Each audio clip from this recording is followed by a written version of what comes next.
जय जय श्री राधे, जय श्री कृष्णा। प्रिय कथा प्रेमियों, मेरे हृदयांश श्रोता समाज बंधुओं, बेस्ट ऑफ लाइफ के यूट्यूब चैनल पर आप सभी प्रिय दर्शकों का स्वागत और अभिनंदन करता हूं। मैं आज महाभारत के पर्व की एक और अनोखी और विचित्र कथा के साथ आपके बीच आया हूं, जिस कथा में मैं आपको बताऊंगा कि युद्ध समाप्ति के बाद, महाभारत का युद्ध जब समाप्त हो गया था तो माता गांधारी ने क्यों दिया था भगवान श्री कृष्ण को श्राप, और माता गांधारी को श्राप का क्या परिणाम हुआ। तो चलिए मैं कथा प्रारंभ करूं। इससे पहले यदि आप हमारे चैनल पर नए हैं तो प्लीज़ चैनल को सब्सक्राइब कर लें, बेल नोटिफिकेशन को प्रेस करें और वीडियो अच्छी लगे तो लाइक और कमेंट जरूर करें। चलिए मैं कथा प्रारंभ करता हूं। महाभारत के पर्व से ये अनोखी और विचित्र कथा आपके बीच रखने जा रहा हूं, जिस कथा में भगवान श्री कृष्ण को माता गांधारी का श्राप जब मिला था उसी के बारे में मैं कथा को बताऊंगा। महाभारत का युद्ध समाप्त हो गया था, पांडवों की जीत घोषित हो चुकी थी।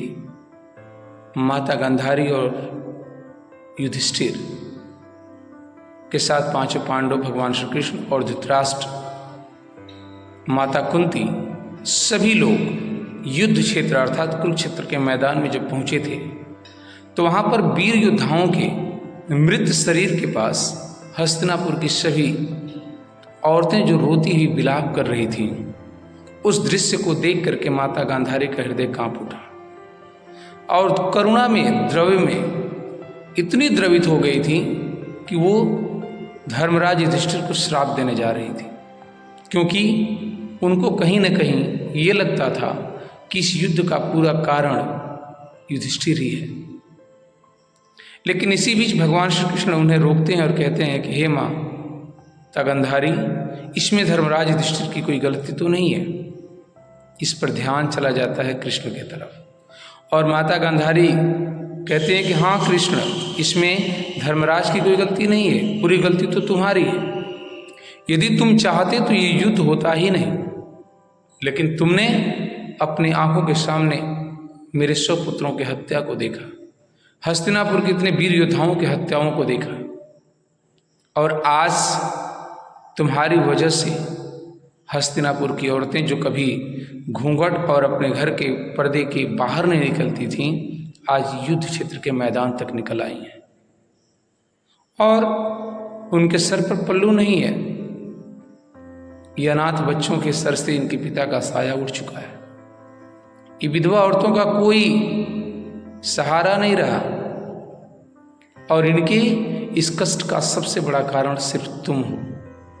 हे माधव, यदि तुम चाहते तो ये युद्ध कतई नहीं हो सकता था, लेकिन तुमने इस युद्ध को होने दिया और अपने आंखों के सामने इतना बड़ा नरसंहार कराया है।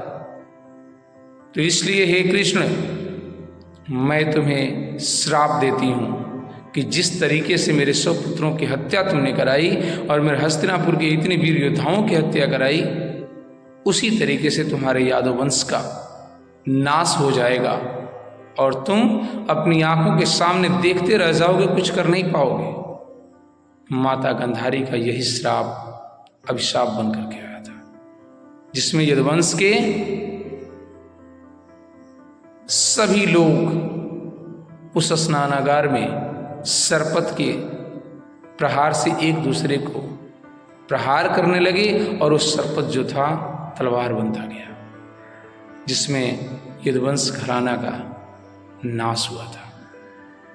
ये था माता गांधारी का भगवान श्री कृष्ण को श्राप, जो सत्य साबित हुआ और भगवान श्री कृष्ण अपने आंखों से देखते रहे लेकिन कुछ कर नहीं पाए थे।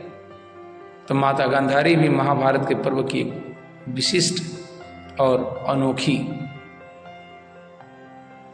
महिला थी।